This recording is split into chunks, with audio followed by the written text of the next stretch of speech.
Hello everyone, అందరూ ఎలా ఉన్నారండి? బాగున్నారా? మీ అందరూ బాగుండాలని నేను ఇప్పుడు కోరుకుంటానండి. ఈరోజు చాకోలావా కేక్ ప్రిపరేషన్ మీకు చెప్దాం అనుకుంటున్నాను. ముందుగా మనం మిక్సీ జార్లోకి బార్బోన్ బిస్కెట్స్ తీసుకోవాలండి. ఒక 2 ప్యాకెట్స్ తీసుకుంటాము. 2 ప్యాకెట్స్ తీసుకొని అవి పీసెస్గా కట్ చేసి ఒక్కసారి మనం మిక్సీ జార్లోని బ్లెండ్ చేసుకోవాలండి. చాలా టేస్టీగా ఉంటుందండి. మనం ఎక్కువ బయట కొనుక్కుంటాం కదండి, వాటికన్నా మనం ఇంట్లో ఇలా ప్రిపేర్ చేసుకుంటే చాలా టేస్టీగా చాలా చాలా టేస్టీగా మన చేత్తో మనం చేసుకుంటే చాలా బాగుంటుందండి. ఒక్కసారి కూడా మీరు చెయ్యండి. ఇలాగా చాలా ఈజీ ప్రాసెస్. మన దగ్గర బిస్కెట్స్, చాకోలావా కేక్కి బిస్కెట్స్ ఉండాలి. ముందుగా డైరీ మిల్క్ చాక్లెట్, బటర్ ఉంటే సరిపోతుందండి. చాలా ఈజీగా చేసుకోవచ్చు. ముందుగా మనం మిక్సీ జార్లో ఆ బిస్కెట్స్ అంతా మంచిగా పౌడర్గా బ్లెండ్ చేసుకోవాలి. బ్లెండ్ చేసుకొని ఒక బౌల్లో వేసేసుకుంటామండి. ప్లీజ్ నా గొంతుని ఇగ్నోర్ చేయండి, కొంచెం కోల్డ్ చేసింది.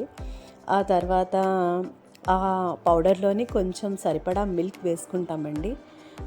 రా మిల్క్ అయినా పర్లేదు, మనం బాయిల్ చేసిన మిల్క్ అయినా పర్లేదు. అది మనకి చూసుకొని వేసుకోవాలండి. అదేంటంటే ఆ టెక్స్చర్ అనేది కొంచెం మనకి బాగా మరీ ఎక్కువ లూజ్గా కలిపేకండి, నార్మల్గా కలుపుకోవాలి. అది లోపల లంప్స్ లేకుండా మంచిగా కలుపుకొని అది కొంచెంసేపు పక్కన పెట్టుకోవాలండి. చాలా టేస్టీగా ఉంటుందండి ఈ చాకోలావా కేక్ అనేది. ప్రిపరేషన్ కూడా చాలా సింపుల్ ప్రాసెస్. చూసారా టెక్స్చర్ ఎలా వచ్చిందో? ఈ టెక్స్చర్ రావాలన్నమాట. మరి ఇంకా మనం షుగర్ అవేమి ఎక్స్ట్రా ఎసెన్స్ కూడా వేయక్కర్లేదు. ఇది సరిపోతుంది. ఆ బిస్కెట్స్ పౌడర్లోని చక్కగా ఈ పాలు వేసుకొని చూసారు ఎంత మంచి టెక్స్చర్ వచ్చిందో. అలా మనం మిక్స్ చేసుకున్న తర్వాత బటర్ తీసుకుంటామండి. ఈ ఈ బటర్ సరిపోతుంది.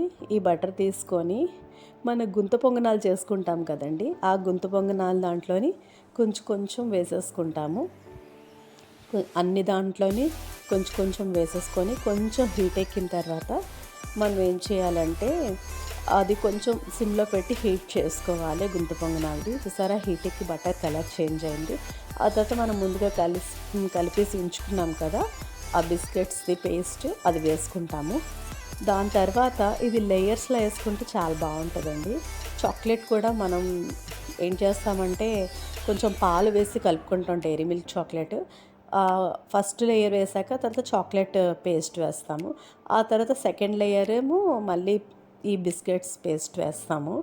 సిమ్లో పెట్టుకొని చేసుకుంటే చాలా బాగుంటుందండి. వేడి వేడివి తింటే ఇంకా టేస్ట్గా ఉంటుంది. మనం ఇంకా టేస్ట్ మంచిగా ఇంకా ఎన్హాన్స్ చేసుకోవాలంటే మనం డ్రై ఫ్రూట్స్ ఉంటాయి కదా, అంటే క్యాష్యూ నట్స్, బాదాము, ఇవి కూడా చిన్న పీసెస్గా కట్ చేసుకొని వాటిలో ఆ పేస్ట్లో మిక్స్ చేసుకొని చేసుకున్న చాలా టేస్టీగా ఉంటుందండి. నార్మల్గా ఇప్పుడు మామూలుగా చేసి పెట్టేశాను అనమాట. సో ఇంకో సెకండ్ లేయర్ వేసాను. ఇది సిమ్లో పెట్టుకొని మళ్ళీ నెక్స్ట్ వేవ్ ఫ్లిప్ చేసేసుకోవడమేనండి. కొంచెం వేగగానే చాలా బాగా వచ్చేస్తాయండి, టేస్టీగా ఉంటాయి. ఒకసారి మీరు కూడా ట్రై చేయండి. ఎలా వచ్చిందో చెప్పండి. నా ఛానల్ మీకు కనుక నచ్చినట్టయితే లైక్ చేయండి, షేర్ చేయండి, సబ్స్క్రైబ్ చేయండి. Bye friends, take care.